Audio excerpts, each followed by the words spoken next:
દિલ્હી બ્લાસ્ટના ઘાયલોને મળ્યા છે પ્રધાનમંત્રી નરેન્દ્ર મોદી। દિલ્હીમાં ઘાયલોને મળ્યા પીએમ મોદી। એલએનજેપી હોસ્પિટલમાં ઘાયલોને સારવાર ચાલી રહી હતી, ત્યાં આગળ તેઓની સાથે જઈને વાતચીત કરી છે। ભૂટાનથી પરત ફરતા તુરંત તેઓ એલએનજેપી હોસ્પિટલ ગયા હતા, જેમાં આપ જોઈ રહ્યા છો કે જે પીડિતો છે, જેઓ ઇજાગ્રસ્ત થયા છે, તેઓ સાથે વાતચીત કરતા જોવા મળી રહ્યા છે।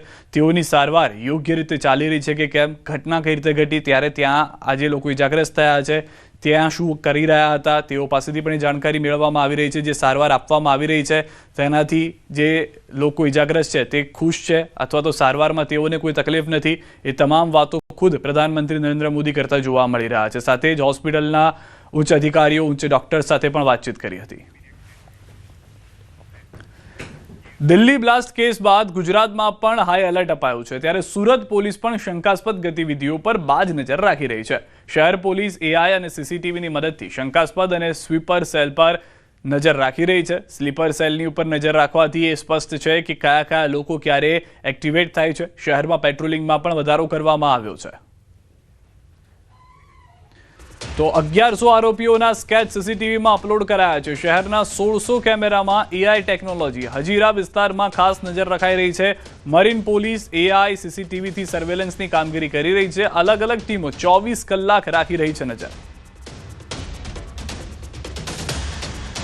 દિલ્હીમાં થયેલા બ્લાસ્ટને લઈને ગુજરાત જ્યારે હાઈ એલર્ટ પર મૂકવામાં આવ્યું છે, તેમાં પણ સુરત ઔદ્યોગિક નગરી છે, ત્યારે સુરતમાં પોલીસ દ્વારા અલગ અલગ ટીમો બનાવી પેટ્રોલિંગ કરવામાં આવી રહ્યું છે, વાહન ચેકિંગ કરવામાં આવી રહ્યું છે અને ખાસ કરીને કોસ્ટલ વિસ્તારમાં દરિયાઈ પેટ્રોલિંગ વધારવામાં આવ્યું છે। ત્યારે સુરત પોલીસ પાસે 1600 જેટલા કેમેરા છે અને એઆઈ ટેકનોલોજીથી સુરત પર બાર નજર રાખવામાં આવે છે।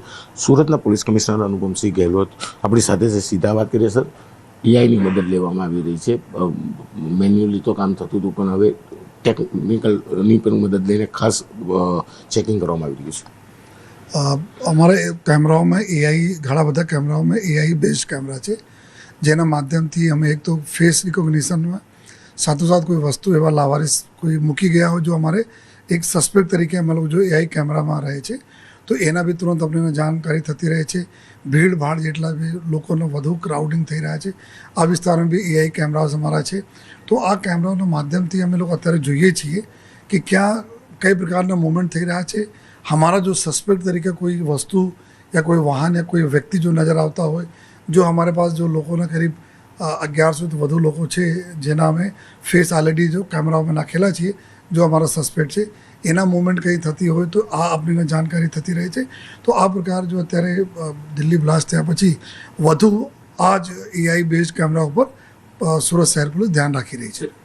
હજીરા ઔદ્યોગિક વિસ્તાર છે, દેશનું સૌથી મોટી ઔદ્યોગિક એકમો આવેલા છે, તો એને લઈને ખાસ हमारे हजीरा पे लगभग जो पूरा कोस्ट लाइन ઉપર जो है बहुत मोटी मोटी इंडस्ट्रीज છે જે बहुत सेंसिटिव છે जो है, અને એના માટે जो है हमारे जो टीम છે पुलिसना टीम हमारे 4 पुलिस તે વિસ્તારમાં આવે છે। તો આ વિસ્તારમાં જો हमारे एआई बेस्ड कैमराओं છે, बहुत ઘણી બધી જગ્યાએ જે વાયરલેસ બેઝડ કેમેરાઓ છે, આ ઇન્ડસ્ટ્રીઝના કેમેરાઓ છે, એના માધ્યમથી બી અમે લોકો થોડા સુપરવિઝન કરીએ છીએ। મેન્યુઅલ તો અમારું કામ ચાલુ છે, સાથોસાથ कैमराના માધ્યમથી બી કામગીરી ચાલુ છે। બિલકુલ ગુજરાત હાઈ એલર્ટ પર છે। સુરત આતંકવાદીઓના નિશાના પર પહેલાં પણ રહ્યું છે, ત્યારે ચોક્કસ સુરત પોલીસ હવે ટેકનોલોજીનો ઉપયોગ કરે છે અને ખાસ કરીને 1100 જેટલા લોકોના ફેસ એઆઈ સિસ્ટમથી સર્ચ કરવામાં આવી રહ્યા છે, એટલે કે પેટ્રોલિંગ કરવામાં આવે છે, વાહન ચેકિંગ કરવામાં આવે છે, સાથે સાથે કેમેરા દ્વારા પણ હવે સર્વેલન્સની કામગીરી સુરત પોલીસ કરી રહી છે। કેમેરામેન જીગર ગુગલ સાથે કૃતેશ પટેલ, ન્યૂઝ 18 ગુજરાતી, સુરત। સુરતથી સમાચાર। મહિલા આરએફઓ પર ફાયરિંગનો મામલો। આરએફઓના પતિનો કોર્ટમાં સરેન્ડરનો પ્રયાસ। કઠોર કોર્ટે સરેન્ડરની અરજી નકારી છે। હાલમાં કોર્ટ પરિસરમાં પોલીસે કરી હતી અટકાયત। કોર્ટના આદેશ બાદ કસ્ટડીમાં લઈ જવાયો છે। ઘટના બાદ ફરાર હતો નિકુંજ ગોસ્વામી। નિકુંજ ગોસ્વામી આરટીઓ ઇન્સ્પેક્ટર છે કે જે ફરાર હતો। કઠોર કોર્ટે હાલમાં આ સમગ્ર ઘટનાને લઈને જે માહિતી મેળવી હતી ને ત્યારબાદ અરજીને ફગાવી દીધી હતી। કોર્ટના આદેશ બાદ કસ્ટડીમાં પણ લઈ લેવામાં આવ્યો છે આરટીઓ ઇન્સ્પેક્ટરને। વધુ માહિતી ન્યૂઝ 18 સંવાદદાતા કીર્તેશ પાસે મેળવીશું। કીર્તેશ, જે એક હચમચાવનારી ઘટના ઘટી હતી, પુત્રી ગાડીમાં હતી, માતાએ તેની સામે ફાયરિંગ કર્યું ને આપઘાત કર્યો, આ તમામ ઘટના બાદ પોલીસની શું દલીલો હતી, શું પોલીસના વકીલ તરફથી કહેવામાં આવ્યું ને શું કોર્ટનો નિર્ણય છે? બિલકુલ, મહિલા આરએફઓ તરીકે કામ કરતી સોનલ સોલંકી પોતાની નોકરી ઉપર જ્યારે પોતાની દીકરી સાથે ગાડીમાં જઈ રહી હતી ત્યારે તેના પર ફાયરિંગની ઘટના બની હતી જો કે પ્રથમ મહિલાએ બંદૂકની ગોળી મારી હોય, આપઘાતનો પ્રયાસ કર્યો હોય તેવું લાગ્યું હતું, પણ તેને હોસ્પિટલ લઈ જવામાં આવ્યા બાદ તેના મગજમાં જે રીતે શંકાસ્પદ ગોળી લાગતા તેને સુરતની ખાનગી ત્યાં ગોળી મળી આવતા પોલીસે આ બાબતે તપાસ શરૂ કરી હતી. ત્યારે ખબર પડી હતી કે સોનલ સોલંકી આરોપો તરીકે કામ કરે છે. તેના લગ્ન 5 વર્ષ પહેલા તેના પતિ નિકુંજ ગોસ્વામી સાથે થયા હતા, જે સુરત આરટીઓ ઇન્સ્પેક્ટર તરીકે કામ કરે છે. છેલ્લા 2 વર્ષથી બંને વચ્ચે અનબનાવ હતા અને પતિ તેને મારવા માટેના પ્રયાસ કરતો હોવાનો આક્ષેપ સોનલના પરિવાર દ્વારા કરવામાં આવી હતી, જેને લઈને આ હાઈ પ્રોફાઇલ અને ગૂંચવાયેલા કેસની પોલીસ તપાસ કરી રહી હતી. નિકુંજની શોધખોળ કરી રહી હતી. ત્યારે નિકુંજ આજે ફિલ્મી ઢબે બપોરના સમયે સુરત કામરેજ ખાતે આવેલા કઠોળની ગ્રામ્ય કોર્ટમાં હાજર થયો હતો સરેન્ડર માટે, પણ કોર્ટે તેની અરજી ન સ્વીકારતા કોર્ટની બહાર નીકળતા જ જિલ્લા એલસીબી પોલીસે તેની ધરપકડ કરી છે અને અત્યારે કામરેજ ખાતે એલસીબી પોલીસ. જી કીર્તેશ, આભાર સમગ્ર માહિતી બદલ. ગાંધીનગરમાં મુખ્યમંત્રીની અધ્યક્ષતામાં કેબિનેટ બેઠક યોજાઈ છે. પ્રવક્તા મંત્રી જીતુ વાઘાણીનું કેબિનેટ બેઠક બાદ નિવેદન. કમોસમી વરસાદમાં નુકસાન બાદ ખેડૂતોને બેઠો કરવાનું કામ સરકારે કર્યું.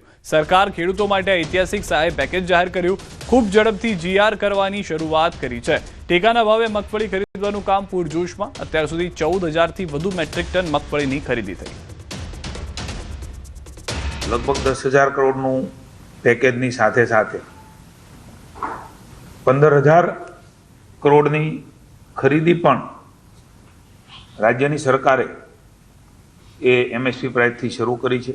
અત્યાર સુધી 14,824 મેટ્રિક ટન મગફળી 6,392 ખેડૂતો પાસેથી લગભગ 108 કરોડ રૂપિયાની ખરીદી એ અમારા સેન્ટરો ઉપર અત્યાર સુધીનો જે મને આંકડો મળ્યો છે એ પ્રમાણે ખરીદી થઈ છે અને ખેડૂતોને એસએમએસ વગેરે જઈ રહ્યું છે.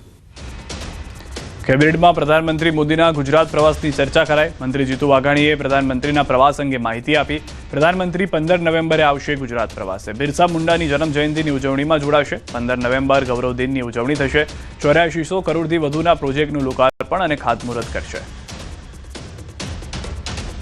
માનનીય મોદી સાહેબ 15 નવેમ્બરે આ ગૌરવ દિવસ તરીકે ઉજવી રહ્યા છે, ત્યારે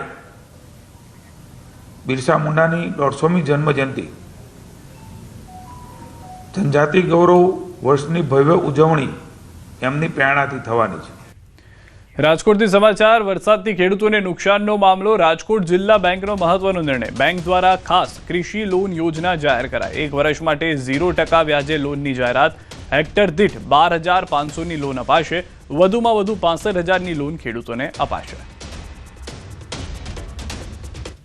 હેક્ટરે 12,500 અને વધુમાં વધુ 65,000 રૂપિયા સુધીની કૃષિ લોન 0%, 1 પણ રૂપિયો વ્યાજ લીધા વગર 1 વર્ષની મુદત માટે આપવાનો આજે બેંકે નિર્ણય કર્યો છે. એની જાહેરાત કરું છું.